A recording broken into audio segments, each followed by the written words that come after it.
Je n'ai fait que résumer dans un opuscule que j'ai voulu être très simple et didactique des leçons que nous-mêmes nous avons reçues dès que nous avons mis les pieds à l'école de médecine de Dakar en tant qu'étudiant, en bénéficiant de ce que nos professeurs nous apprenaient, de ce que nous avons pratiqué en faisant des stages dans les hôpitaux et de ce que nous faisons en ayant parmi nos responsabilités de recevoir des personnes malades qui souffrent, qui viennent vers nous et qui recherchent l'amélioration, voire la sauvegarde de leur vie. Et en sortant aussi de l'université et en allant vers les populations défavorisées qui sont dans le monde rural et en voyageant à travers le monde. Donc vous apprenez un certain nombre de choses qui vous donnent à un moment de votre vie professionnelle un certain nombre d'items que vous voyez être fondamentaux quand on rentre dans cette profession. Je ne m'adresse pas qu'aux médecins, je m'adresse à tout ce qui touche aux professions de la santé, à eux aussi, à ceux qui vont se mettre à former ces futurs personnels de la santé et bien au-delà même dans d'autres domaines. Parce que la santé est le résumé de plusieurs facteurs qui vont inclure l'agriculture, l'hydraulique, l'hygiène, les moyens financiers. Et tout ça, quand on a entre ces responsabilités des gens qui ont des souffrances incroyables, qui peuvent être simples ou qui peuvent être extraordinaires, et que vous soyez en train de gérer en réanimation la vie ou la mort, il y a un certain nombre de comportements qu'il faut avoir. Pourquoi cette étoile? C'est parce qu'on ne peut pas se limiter à un domaine strictement technique, il faut s'ouvrir. La première des étoiles, c'est d'avoir les compétences nécessaires qu'on apprend dans les bancs des facultés et des écoles, et bien les apprendre pour connaître qu'est-ce que c'est que l'humain, son fonctionnement et ses maladies. La deuxième chose, c'est qu'il faut être curieux et voir qu'est-ce qui peut rendre meilleur le diagnostic et les soins qu'on amène. Donc on est obligé de faire de la recherche en travaillant avec des scientifiques de tous bords, mais aussi en cherchant quelles sont nos réalités sociales, culturelles, et bien comprendre le malade qui est entre nos mains, d'où il vient, quelles sont ses pensées et autres. La troisième des étoiles qu'il faut aller chercher après avoir eu les compétences de faire la recherche, c'est qu'il faut former autour de soi. Okay? Former les gens, faire de la recherche, trouver de nouvelles choses et l'enseigner de manière pratique et généreuse pour les gens qui rentrent dedans. La quatrième étoile qu'il faut aller chercher de conquérir, ou bien qu'on vous impose, vous allez vous retrouver à manager. On vous donne un service ou une équipe à gérer. C'est fait d'hommes et de femmes qui ont chacun leur profil. Vous devez pouvoir travailler avec eux dans la paix, dans le respect, qui doivent être tout à fait total. Il faut savoir qu'on vous allez gérer des ressources financières. On vous donne un budget. On vous confie du matériel. Et vous avez managé tout cela dans la transparence, l'honnêteté, sans qu'il y ait la moindre chose qu'on puisse vous reprocher. La cinquième des étoiles, c'est que vous devez communiquer. Communiquer avec la personne qui souffre. L'écouter, écouter sa famille, écouter son histoire. Communiquer envers votre personnel et avoir une relation de confiance qui fait que vous pouvez échanger sur tous les sujets.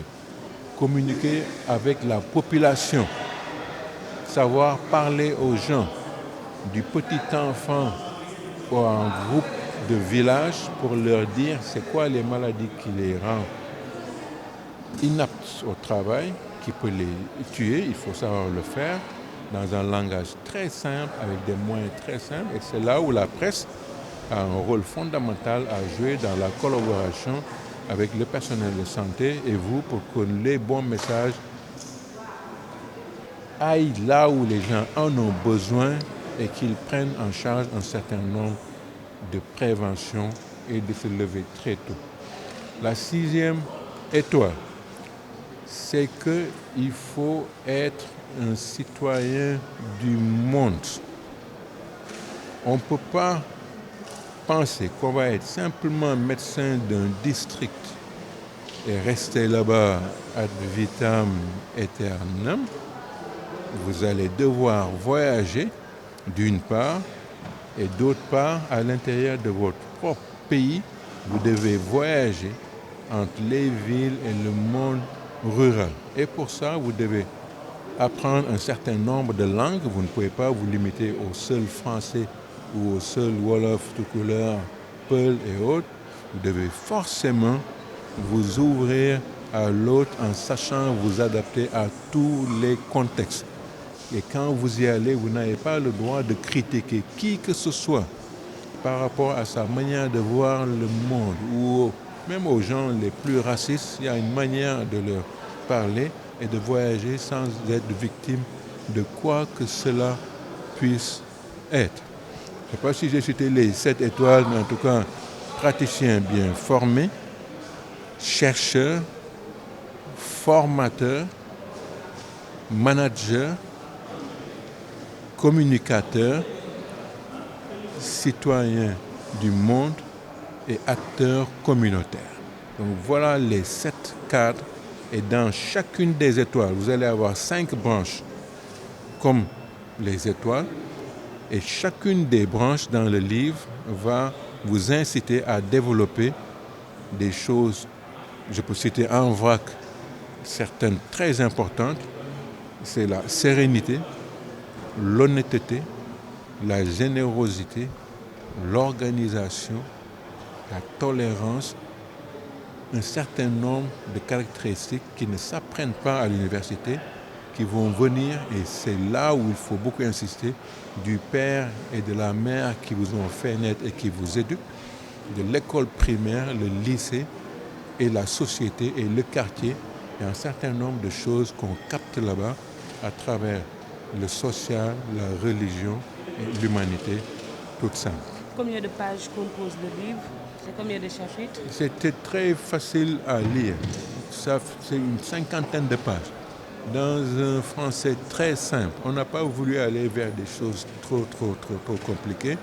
Tout le monde peut le lire. Les 7 chapitres sont les 7 axes que je viens de vous résumer. J'ai rajouté 2 annexes. Le premier, c'est des conseils d'hygiène de vie. Tout cela, quand vous êtes médecin, infirmière, sage-femme ou manager de la santé, si vous n'êtes pas en bonne santé vous-même, vous ne pouvez rien faire. Et on l'oublie des fois, je donne des conseils sur l'alimentation, le sport, le sommeil, pour que chaque jour, vous soyez en forme 24 heures sur 24, 7 jours sur 7, pour être au service des malades et des apprenants. Le deuxième des annexes, c'est le serment d'Hippocrate. C'est là où ça se fait en faculté de médecine. Quand vous avez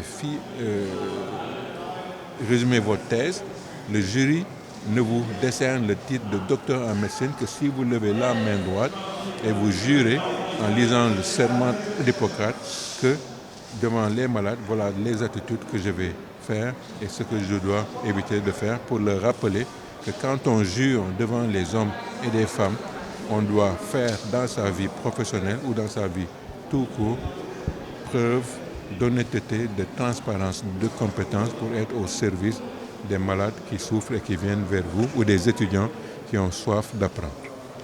Combien coûte le livre? Le livre ne coûte que 5 000 francs. J'ai personnellement refusé. Et ça, le directeur de l'Harmattan est là. Il voulait le mettre à un prix qui était beaucoup plus important que ça. Je leur ai dit, il est hors de question que ce livre-là coûte cher. Il faut qu'il soit accessible à tout le monde. Je peux vous assurer que personnellement, je n'ai aucun intérêt financier par rapport à cette affaire-là. S'il y avait une surprise, il servira à acheter des livres moi-même et à les offrir à gauche et à droite.